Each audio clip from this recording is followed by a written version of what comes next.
Hello and welcome to Legally Speaking with me, Tarun Nangia. Today we're going to discuss a very interesting topic that a lot of infrastructure companies, corporates, general counsels, so on and so forth are deliberating over since the past 1 or 2 years.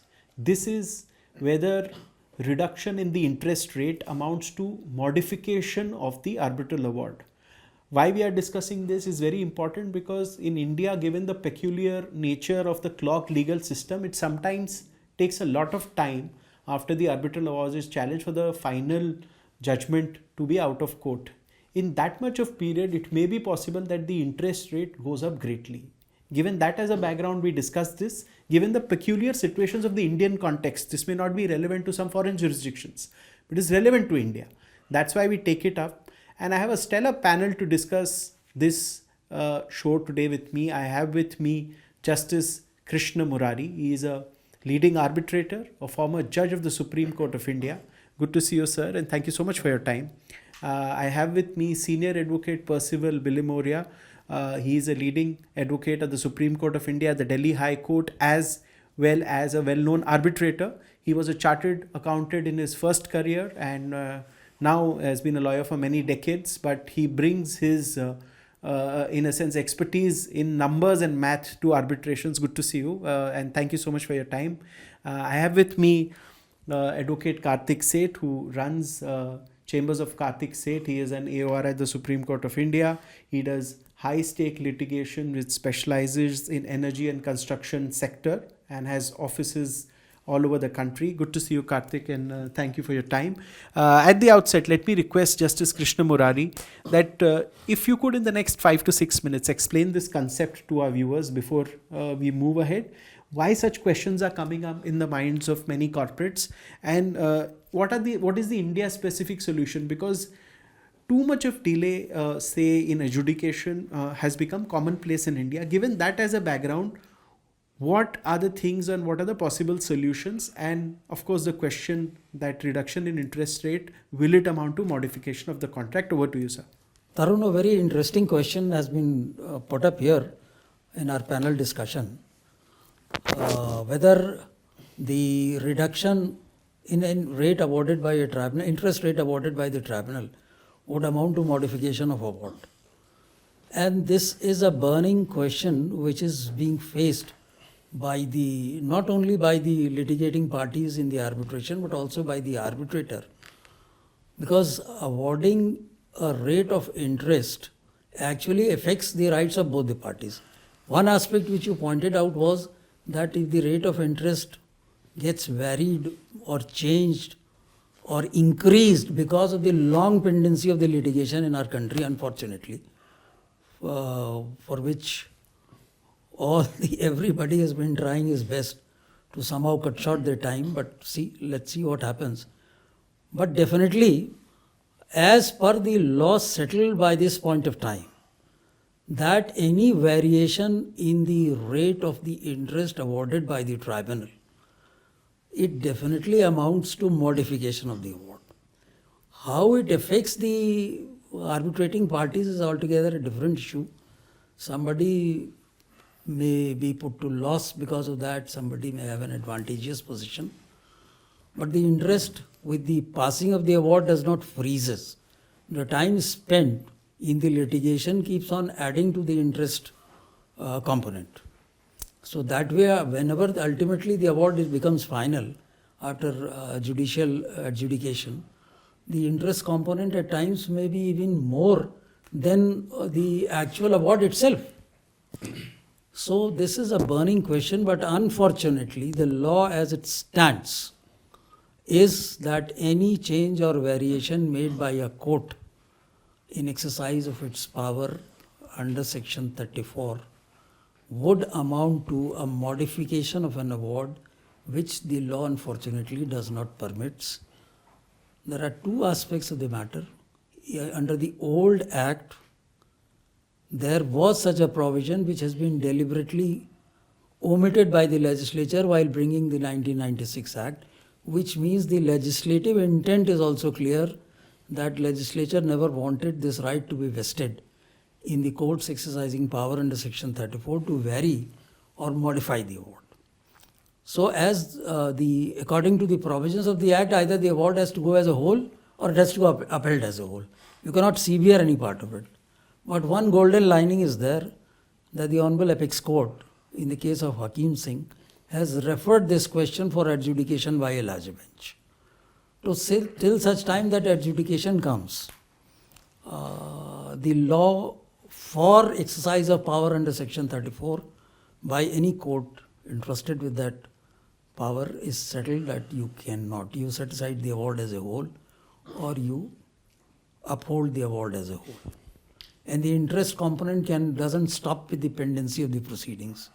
As per if there is a interest awarded till say 12% till the actual payment is made, then it goes on running till such time a final adjudication is made, and that is the question which needs serious consideration because it affects the right of the parties to a very, very large extent. Point well taken, and thank you for that opening comment. I'll go to Senior Advocate Percival Bellimori at this point.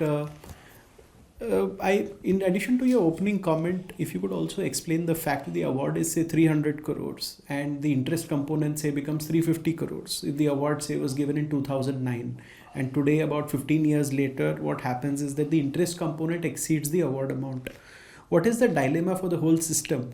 Of course, is it right to blame one company that, okay, there has been a delay, so you foot? In many cases, the company in question against whom the award has been, in a sense, written may not be in a position to pay also.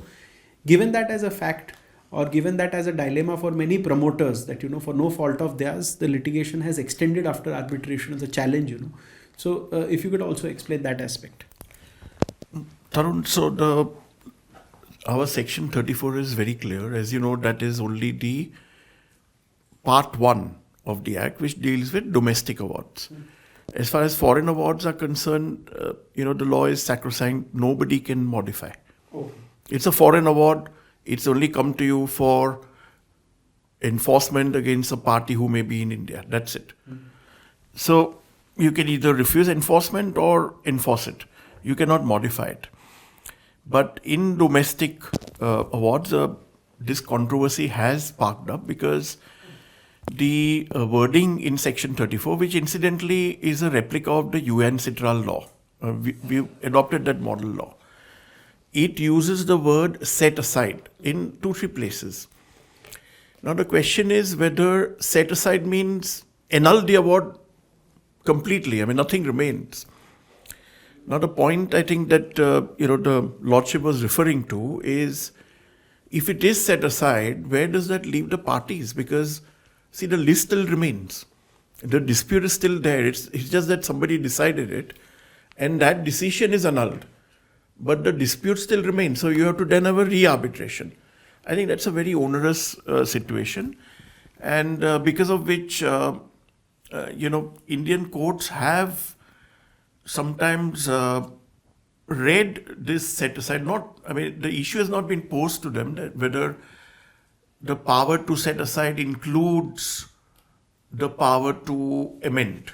Because amending is also, in a way, one kind of setting aside, right?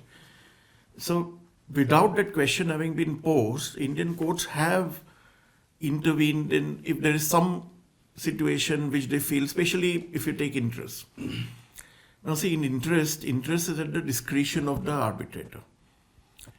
Now, if there is some interest rate that is prescribed by the arbitrator, which is excessive, and the court feels that, look, except for that, I don't have any difficulty with the award, it doesn't make sense to remand it back. Right? Because after all, the object of arbitration is time, speedy disposal. So that in those cases, the courts have stepped in. Then, comes the judgment of Justice Nariman in M. Hakim. Right? M. Hakim clearly says that you cannot set aside does not include the power to amend an arbitration award under Section 34. It also says that this is something that was already set out by the case of McDermott.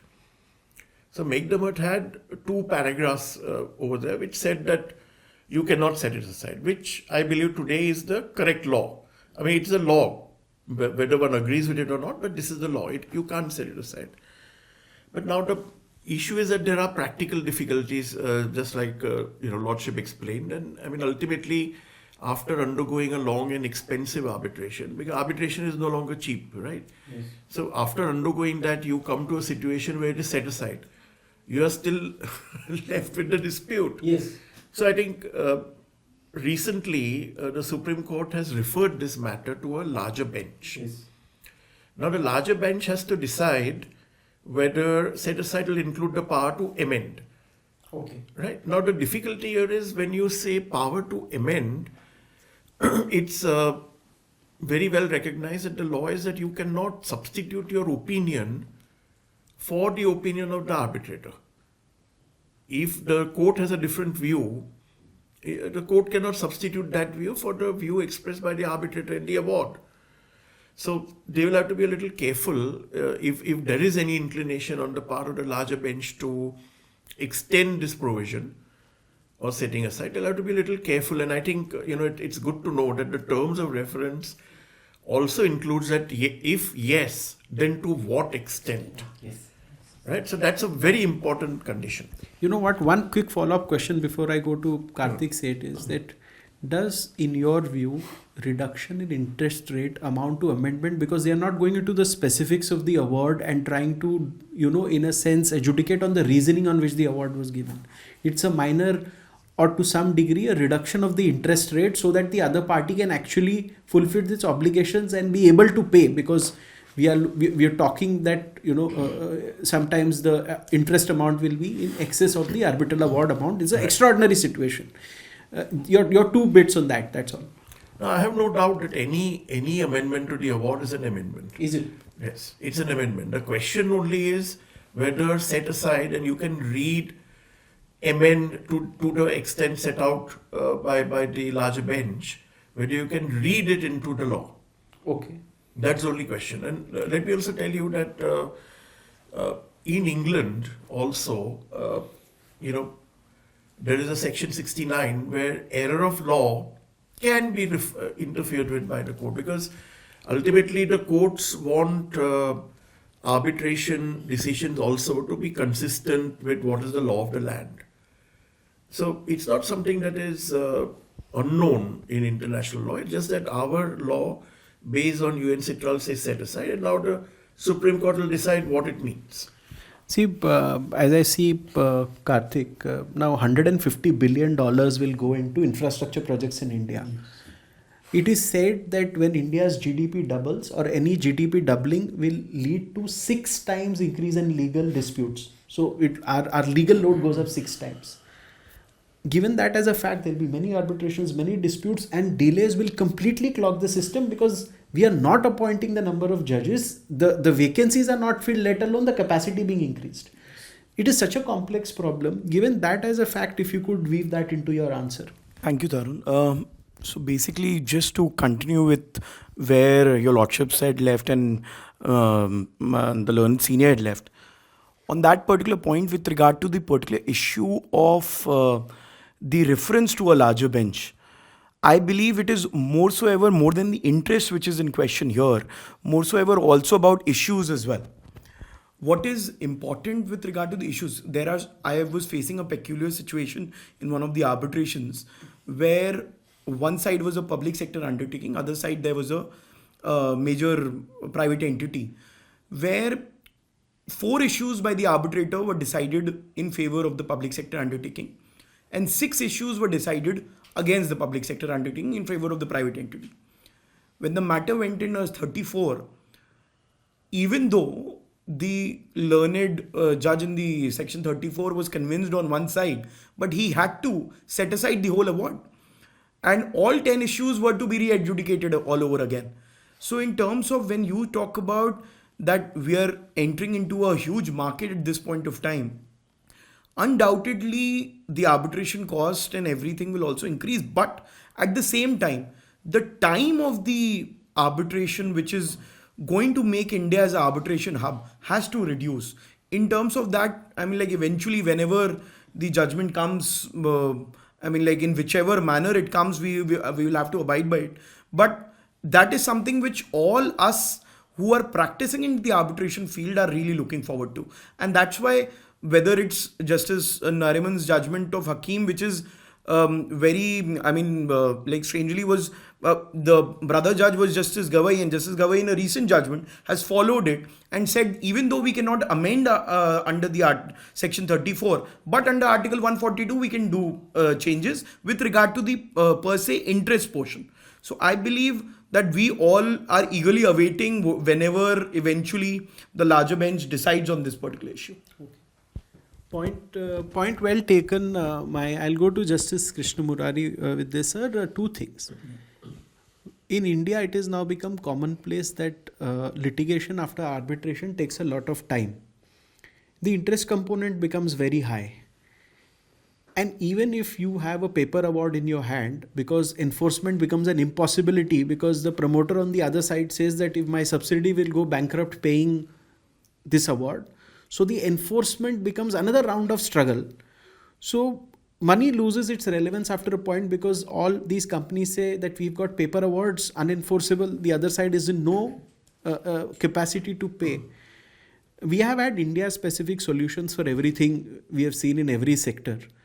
Courts also sometimes, in the sense, exercise their power and, because you have to understand problems in the Indian context. I already gave you a background where, we said that the vacancies are not being filled, let alone additional capacity being happening.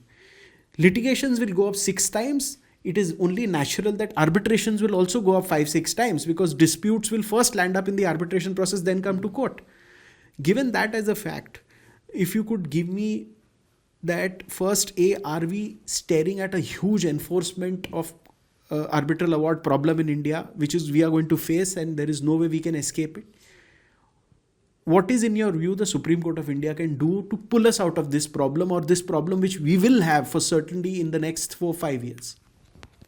Tarun, I totally agree with you. The first part which you said, that it will go on increasing. It is already staring at our face, and with the arbitration matter litigation going high and high, this problem is going to rise and will have to be faced by everyone. Now coming to the solution part, you see, solution part you cannot pinpoint to one stakeholder. Okay. Say, as you pointed out, appointment of judges. Of course, appointment of judges, there is a definite procedure prescribed for it which has to be followed. Yes. But then while recommending an appointment, the recommending authority, which we popularly call as collegium of a high court, Yes. or even for that matter of a Supreme Court, there are a lot many factors which have been to be taken into account which are not within the hands. If you appoint, say, just giving an example, if you say appoint 100 judges in Delhi High Court, does the High Court have the infrastructure to bear that load? Okay. And actually speaking, to increase the infrastructure is not at all in the hands of the High Court. Okay. It is dependent on, the High Court can make a request, can make a demand, then ultimately the government has to take a decision. Then there are their own financial problems with the government, the delays, the procedure, this, that. So the problem no doubt is there, but it is very difficult to just give a simple answer which brings out a solution to this problem. I have been in this, let me say something about my personal experience. Almost 41 years in this profession, 21 years on the bar and 20 years almost this side. And after my elevation in 2004, I have seen so many Chief Justices of the High Courts, of my parent High Court, Allahabad High Court. Every Honorable Chief Justice who takes over comes with a new idea to reduce the area, to reduce the time spent in litigation, and gives it a try. We have been a part of that process for almost 20 years. And sometimes some short-term results are seen, but actually nothing concrete turns out of it. And by the time the idea, actually turns into something concrete, there are other factors which I need not point out. Everybody is aware. New person comes in, he has his own ideas. No motives. Everybody comes with the idea to do something good. But the person changes and the problem remains the same with no solution in sight. but something will have to be done. I mean, all of a sudden, since this question is sprung up, I just can't give a straight answer that do this and you will get the result. Yes. Or don't do this, you will get the result. That is not. But all the stakeholders have to put their minds. The experts' report will have to be called, and one factor is dependent upon the other. Increasing number of vacancies and appointing more judges depends on so many other factors. You just can't appoint judges and make them sit where, do what. So that is a big problem. I really sincerely wish that experts of the field and all the stakeholders, they put their heads together. Yes. And again, going back to the first part, I just missed out saying something which will add to what both of them said. That in Supreme Court in Larsen Air Conditioning and Refrigeration Company yes. has observed that changing the rate of interest would amount to modification of award, and hence it cannot be done under Section 34. So that is, I mean, of course I am reversing back to the old, you have proceeded further. But to substantiate what both of my panelists said, I forgot to mention that at that stage. So I'm just... Thank you for sharing that insight. I'll go to Senior Advocate Percival Billimoria. Thank you for his intervention on all these questions. So, the Larsen air conditioning case, which was 2013, was followed by a judgment called S.V. Samudram, which was in 2014, where there were many amendments, and while the amendment on interest was held to pass muster, all the other amendments were rejected. And as was observed by Justice Nariman and M. Hakim, it can only be attributed to Article 142, which is an extraordinary power with the Supreme Court. High courts cannot exercise that. Okay. But now the question that we are faced with, and we are talking about interest, but it's a larger issue as well. What has been referred to the larger bench is the larger issue. Can you modify? Because if you are sitting and considering an award, which you think that, look, largely it is fine, but I find one issue which is contrary to my notion of justice. Interest may be excessive or maybe some other issue. You can always remand it back. There is a provision in the law which enables you to remand it back to the tribunal to remove that ground for setting aside. Again, what those grounds can be, under what circumstances it can be remanded back, that's another jurisprudence altogether. But the third avenue, which is, the court itself, let's just cut it short. Why would you want to go back to the tribunal and then it comes back again? And see, in this case that was referred, was a case by the Madras High Court in Gayatri Balaswamy. This is exactly what happened. It went back, it's come back again, and now it's been referred to the larger bench. So I think if you're talking about time and bringing practical experience to bear, and the court's supervisory jurisdiction. See, everyone says that the courts have supervisory jurisdiction. Yes. And the issue framed is under what circumstances can they amend, if they can amend in the first place. Now, even under court supervisory jurisdiction, how can a court tolerate a judgment which is wrong in extant law? The substantive law of India is not followed. See, there is a difference between misapplication of the law.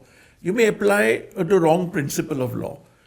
But if there is a substantive law of India which says it is this, it should be this, and then you decide that it should be that, that cannot be something. So I do believe that in some cases, interest being one of them, and the other one being where the substantive law of India is violated, the courts, 34 courts should have the ability to step in and say, no, this is incorrect, as do the courts in England. Okay. Just one quick question. With the consent of both parties, if reduction in interest is possible, it's perfectly okay to go through.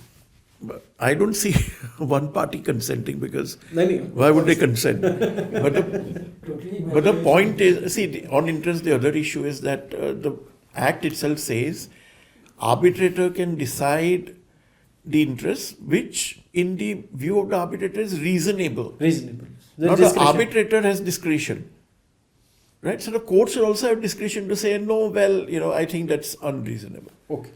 To that taken. extent. But we'll go to Advocate Karthik Seth for his intervention on all these issues. So just carrying forward again on the same issues, I believe what is more pertinent here is that Supreme Court obviously has always observed that we can modify an arbitral award only to the limited extent of interest, that also under Article 142. And that has been followed in Hakeem McDermott and even in the latest judgment, which is executive engineering. But what is more strange, which I noticed in one of the judgments of the Bombay High Court and also of a recent 2015 Delhi High Court judgment. The Bombay High Court judgment was one R.S. Jivani versus Ircon International, where it spoke about 1940 Act, where the 1940 Act specifically had two sections, which was Section 15 and Section 16, which gave the power to the court to remand it back and send it back to the tribunal for reconsideration of the award. But that power was specifically taken away in the 1996 Act. And that is where the Bombay High Court judgment was by a very celebrated bench of Justice Swatantra Kumar, Justice Kanvilkar and Justice Dharmadhikari. All three came to Supreme Court. The other judgment which was given by Justice Ravin Bhatt in Delhi High Court in Puri Construction, where he again spoke about the 1940 Act and Section 15 and Section 16 and a deliberate intention of the Parliament to remove that remanding back or to the arbitral tribunal. So in my opinion, that this particular situation was maybe at that point of time well thought of, but with changing times, there needs an intervention by the courts where they would have tried to make it that once the arbitrator has given an arbitral award, it is sacrosanct. But in situations where issues are being arisen at a later point of time by one particular party or the other, we need to find a solution, and that can only be done by courts at this point of time, which is in the larger bench, where we need to modify to an extent which will suit all the parties interested. So courts essentially provide a service, Chief Justice of India, Justice Dhananjay Chandrachud said, and in commercial, in a sense, cases, of course, it's a service. They are investors putting in lakhs of crores in India, and they are looking for a solution from the courts of law. Are we, in a sense, a lot to achieve in terms of providing that service to people who invest in India? Because the parties will come up and say it's not for my fault that I have to go through 10 or 8 or 9 years before the award, in the sense getting adjudicated upon finally. And since every arbitration lands up in court these days, it's rarely seen that the arbitral award is a final document in the hands of the party. Given that as a fact, if you could quickly, all three of you, give me your closing comments. We'll start with you, sir. You are absolutely right, Tarun. Absolutely right, Tarun. This, as you used the word providing service, yes, quoting our Honorable the Chief Justice of India, yes, of course, that is correct. And unless these anomalies are removed, yes, it is not only the litigation which would be affected, but the entire development of the country would be affected. Yes, okay. Because the investor who come in, they don't just come in and invest here to incur losses or to face long delays in conclusion of if there, at all there is a dispute. So this part has also to be seriously considered, and whatever anomalies exist, all of us, all the stakeholders should try and minimize it and rather remove it altogether. And of course, the issue which you have been put up before us for discussion forms a very integral part of the same. As you rightly pointed out during your opening thing, that award is of 200 crores and ultimately when it attains finality, the interest component goes to 400 crores. Now, the one who has to pay, against whom the award is to be executed, He raises his hands and says that I am bankrupt, I can't pay. The other party who has invested, contested, award in his hand merely becomes a paper. So, what is the use unless something is done? It's, of course, I agree, it's very easy to say something should be done when I am myself not today in a position to point out as to what exactly should be done. But then it's not a decision to be taken by one man, as I pointed out earlier. It has, all the stakeholders have to put in their heads together and think of something and come to a conclusion. Otherwise, I really don't know. This would affect the overall development of our great country. Investors won't. Investors will back out. Why at all? They'll spend 10 years. That is a risk we run with the investors backing out. But good you pointed out that thing. We'll go to Senior Advocate Percival Bilimoria for his closing comment for today's show. So now we are talking about post-award interest, Yes. which is different from pre-reference and what is known as pendent litigation during the time of the arbitration. Now, there was an amendment to the Act after the 246 Law Commission. So previously it said it should be 18%. Yes. Now we know that in those days 18% may be legit, but 18% is very high as a rate of interest. So now it's been amended to say 2% more than prime lending rate. Okay.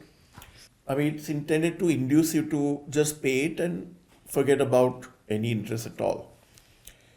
But see, high rate of interest at this stage also it cuts the other way. I'm facing a situation where I'm challenging an award which is actually an insurance fraud. Okay. It's a fraud on the exchequer. I'm challenging that award. I will overturn that award if it's the last thing I do. I promise you that. Now the other party, in a attempt to delay, they are taking all kinds of argument because they are sitting pretty. The award is in their favor and they have this nice high rate of interest which they will never be able to get in the bank. Right? So it cuts both ways. Yes. Yes, we have to be mindful of this. Very well, point well taken. I'll go to Advocate Karthik Seth for his closing comment. Thank you, Tarun. So basically, I personally believe that whatever is happening in the arbitration field with regard to post-interest only comes when a particular party is in a mode that they want to drag their feet and they want to enter into litigation and not pay till the end, till they even file a curative and get a dismissal and curative. And with the recent, whatever changes have happened where actually an award has been overturned in a curative petition, I cannot comment on a particular client's strategy per se. But that is something which is from each client to each client, where some people will just file a 34 and close the matter there and make the payment, so that they reduce their interest component as well, whatever is being done. But in my opinion, there are two sides of the coin in this issue as well, where the matter reaches up to the Supreme Court.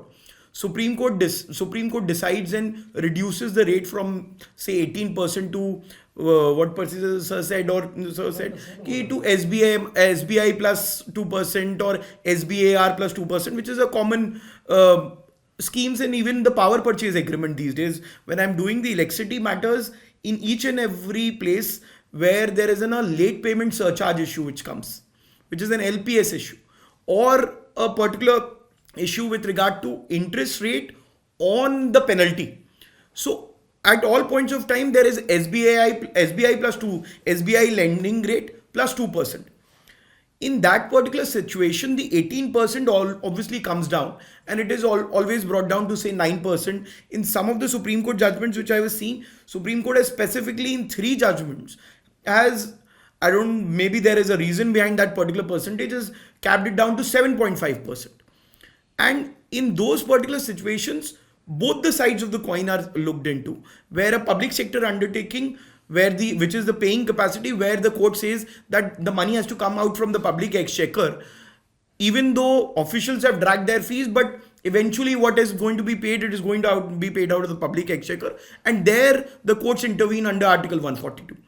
In my opinion, that everything is going to come to rest But as your lordships rightly pointed out, that this is not for one person to decide. All the stakeholders have to put their minds into it, and probably eventually when the larger bench comes out with a judgment, things will become much more clearer. That's a golden line. Yeah, and I am very grateful, Arjun, and Tarun, to have me with such an esteemed panel.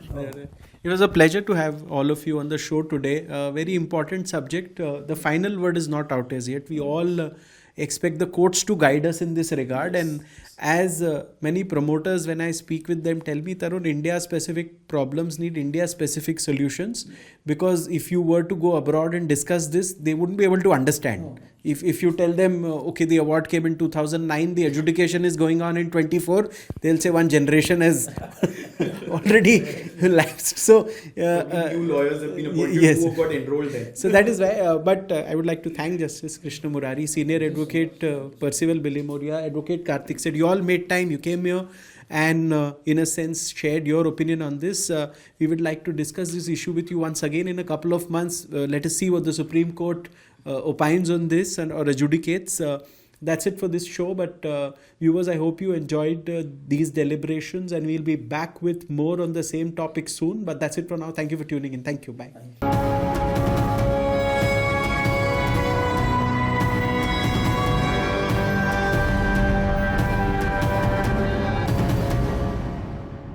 For more such videos, subscribe to the NewsX YouTube channel, hit the bell icon.